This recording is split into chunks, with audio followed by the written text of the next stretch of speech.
ఇప్పుడు మీరందరూ కూడా దయచేసి రాస్తారు అక్కడ నుంచో పెట్టండి, మా ఇద్దరిని మాట్లాడుకోనివ్వండి. ఒక నిమిషం.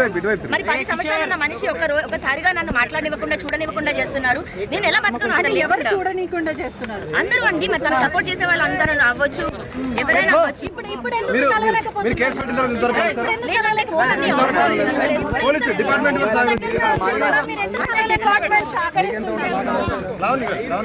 ఏమి తప్పు చేయని మనిషి ఎందుకు తప్పించుకుంటాడు? తప్పించుకొని వెళ్ళిపోతున్నాడు. సమాధానం చెప్పండి.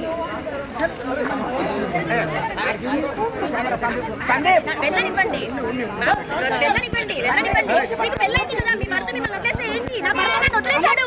నాకు నా భర్త కావాలి, నా భర్త కావాలి. అన్ని అయ్యాయండి. 10 ఏళ్ళు ఉన్నామండి. 10 ఏళ్ళు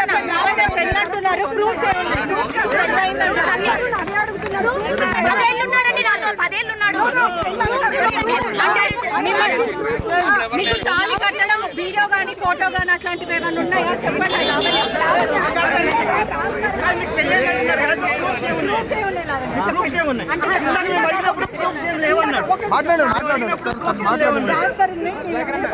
పెళ్లి గురించి రాస్తారని ఏం చెప్పాడంటే చూపించిందా అని అడిగాడు. మేమిద్దరం లవ్ మ్యారేజ్ చేసుకున్నాం. మేమిద్దరం మాత్రమే ఉన్నాం. మేము పెళ్లి చేసుకున్న 3వ నెలకి మేము పెళ్లి చేసుకున్న సెల్ఫీస్ ఉన్నాయి, సబ్మిట్ చేయడం జరిగింది. పెళ్లికి సంబంధించినవి గుడిలో నా మెడలో తాళి ఇలా కట్టినప్పుడు మేము ఇద్దరం దిగిన ఫోటో ఉంది, అది సబ్మిట్ చేయడం జరిగింది. అవి సబ్మిట్ చేయడం జరిగింది. 10 ఏళ్ళు నాతో ఉన్నాడు, అదే పెద్ద ప్రూఫ్ అండి. అన్ని ఉన్నాయి, చేసేసామండి. అన్ని సబ్మిట్ అన్ని చేసాము. కేసు అయింది, ఎఫ్ఐఆర్ అయింది. ఇప్పుడు నాతో నిన్న పడుకున్నాడు, నాతో నిన్న తిన్నాడు, నాతో అబార్షన్ అవన్నీ పెట్టాల్సిన అవసరం లేదండి. అవి ఏం జరిగాయో అవి మేము కోర్టుకి ఇచ్చుకుంటాము. అవును, డెఫినెట్ గా 2 సార్లు చేయించాడండి.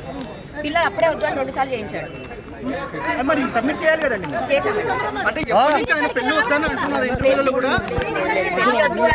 బయట సమాజానికి అదొక కారణంగా చెప్తున్నాడు అంతే తప్ప ఎందుకు అర్హత లేదండి. అతను నా ఇంట్లోంచి పారిపోయాడు. ఈ కార్ చూడండి, అతను కానీ అతను వాళ్ళ ఫాదర్ కానీ రాస్తారు ఇల్లు రాస్తారు కార్ తీసేసుకున్నాను అంటారు. నేను ఒక నార్మల్ అమ్మాయిని వాళ్ళ అతని ఇంట్లో ఉన్న మనిషిని తీసుకొని ఏదో కబ్జా చేయడానికో చూసుకుంటారా? ఆకలిస్తున్నారు, ఒకసారి పెడతారు, 2 సార్లు పెడతారు. 11 ఏళ్ళు కలిసి ప్రూఫ్స్ అన్ని సబ్మిట్ చేయడం జరిగిందండి. లేవు అని అతను చూపించమనండి. ప్రూఫ్ ఉందని చూపించాను.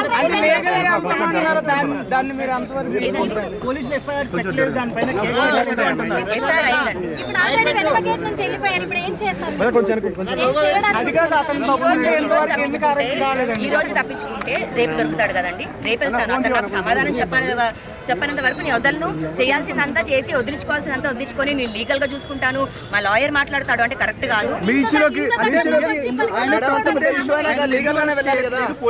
అదే అండి, ఇప్పుడు ఎందుకు అరెస్ట్ చేయట్లేదు అన్నది డెఫినెట్ గా. ఇప్పుడు అతను మరి అన్నది నాకు తెలీదు. నేను ఒక కామన్ అమ్మాయిని.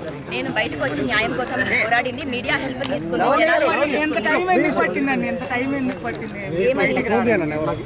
నాకు 10 ఏళ్లలో ఇప్పుడే కదండి నన్ను వదిలేసింది. ఎప్పుడు వదిలేసి పెళ్లి చేసుకున్నామని చెప్తున్నాను. బయట ప్రపంచానికి చెప్పనంత కాంట్రవర్సీ వచ్చింది అందరికి తెలుసు. దాన్ని కవర్ చేయడం కోసమే అంతా మీడియా వెయిట్ చేస్తుంది. అవునండి. ఈ తిరుగుబాటు అయిపోయిందా, ఇంకా తిరుగుబాటు సరిదిద్దులో ఉందా? ఫస్ట్ పాయింట్, ఎలిగేషన్స్ వేసేవాళ్ళు వచ్చి బయట మాట్లాడతారు. నేను ఎలిగేషన్స్ చేయట్లేదు. ప్రతి దానికి నా దగ్గర ప్రూఫ్ ఉంది. నేను లీగల్గా ప్రొసీడ్ అవుతాను. నాకు భయపడాల్సిన అవసరం కానీ ఏమీ లేదు.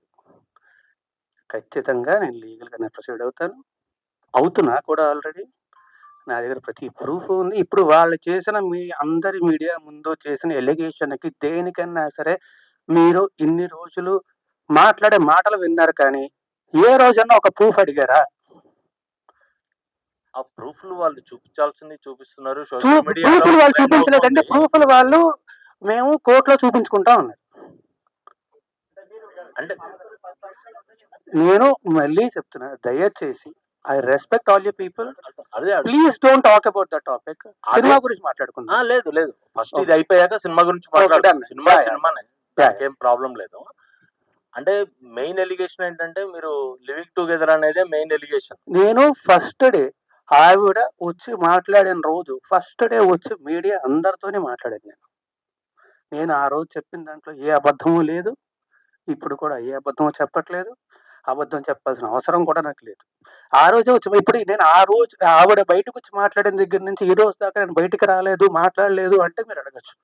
నేను వచ్చి మాట్లాడాను. అందరి మీడియాతోనే మాట్లాడాను. అందరితోనే మాట్లాడాను. అందరికీ చెప్పాను. ఆ రోజు చెప్పింది మొత్తం పచ్చి నిజం. నేను చెప్పిన ప్రతిదానికి కూడా ప్రూఫ్ ఉంది. అది దాటి కూడా ఇంకా చాలా ప్రూఫ్ నా సోదరుడు శేఖర్ భాష తీసుకొచ్చాడు. నా దగ్గర కూడా ఇంకా చాలా ఉన్నాయి. అందులో వేరే వాళ్ళ పేర్లు అవి డీటెయిల్స్ ఉన్నాయి కాబట్టి వాళ్ళ గురించి బయటపెట్టే ఇష్టం లేక నేను అవి కూడా బయటపెట్టట్లేదు. నేను ఏది బయటపెట్టలేదు నేను. అండ్ ఆల్సో మళ్ళీ చెప్తున్నాను, నాకు ఆవిడకి వ్యతిరేకంగా ఏమీ లేదండి. నేను తప్పు కాదు అని మాత్రం నేను ప్రూవ్ చేసుకోవాలని చెప్పి దయచేసి ఇక్కడతో ఈ టాపిక్ వదిలేసి సినిమా గురించి మాట్లాడుకుందామా? ఎంతసేపు చెప్పాను కదా. ప్లీజ్ ఒకటే రాజు Okay. ఒకటి, నువ్వు మీ ఇంట్లో నుంచి ఎందుకు బయటకు వచ్చేసావు? ఫేస్ ఆల్ పీపుల్ అందుకే వాళ్ళు వచ్చేసాను. ఈ నిన్నటి దాకా కూడా నేను అదే బాధపడుతుండే నాకు నేనే చెప్తున్నా. ఎన్ని రోజులు బాధపడతాం, ఎన్ని రోజులు భయపడతాం వాళ్ళకి అని చెప్పి. Okay, let us come to the film. ఇప్పుడు Yeah, నార్మల్ గా thank you. నువ్వు 2013లో హీరో అయిన తర్వాత చేసిన సినిమాల కన్నా కూడా ఎక్కువ స్క్రిప్ట్లు వినుంటావు. వాటిలోంచి ఫిల్టర్ చేసుకుని సినిమాలు చేసావు నువ్వేది చేసినప్పటికీ కూడా. And you given lot of respect to the script నాకు తెలిసినంత వరకు నీ గురించి. ఈ సినిమాని నువ్వు ఇమీడియట్ గా వెంటనే ఒప్పుకోవడానికి what is the reason? What has really excite? 3 కారణాలండి. ఒకటి, నాకు కథ విపరీతంగా నచ్చిందండి. In what way? అంటే ఎంటర్టైన్మెంట్ చాలా ఉంది, మంచి మెసేజ్ ఉంది, మంచి ఎమోషన్ ఉంది సినిమాలోని. చాలా బలమైన కథ చాలా నచ్చింది. First reason. సెకండ్ రీజన్ ఏంటంటే ఎంత మంచి కథ రవికుమార్ చౌదరి గారు డైరెక్ట్ చేస్తున్నారు అంటే ఆయన ఖచ్చితంగా అద్భుతంగా హ్యాండిల్ చేస్తారు అని తెలుసు. ఆయన ముందు చేసిన సినిమాలు కూడా చూసాం మనం. ఆయన ఖచ్చితంగా చాలా బాగా హ్యాండిల్ చేస్తారని తెలుసు. ఓకే. మూడో కారణం శివకుమార్ గారు. ఈయన చాలా మంచి ప్రొడ్యూసర్. ఈయన గురించి ఇండస్ట్రీలో చాలా మంది దగ్గర చాలా విన్నా. నేను చాలా మంచి ప్రొడ్యూసర్ అని చాలా మంది చెప్పారు నాకు. సో ఈ 3 కలిసినప్పుడు ఇంక నాకు ఇంకేమై ఉంటుంది. సో ఇమీడియట్‌గా వెంటనే ప్లీజ్. ఈ సినిమాకి ట్రయాంగిల్ ఇప్పుడు మీకు ఏదైతే వినిపిస్తుందో ఆ కాంట్రవర్సీ మీద ఉన్న ఇంట్రెస్ట్ తిరగబడరా స్వామి మీద ఉంటుందా ఆడియన్స్ కి? ఏమో అండి, కనీసం ఇప్పుడైనా ఎంతమంది వచ్చారు సంతోషం. నాకు తెలిసి త్రిపుల్ ఆర్ ప్రెస్ మీట్ కూడా ఇన్ని కెమెరాలు రాలేదు. శివకుమార్ గారు, మల్కాపురం శివకుమార్ గారు, ఒక్క నిమిషం. ఆల్రెడీ ఇప్పుడు మీరు సెకండ్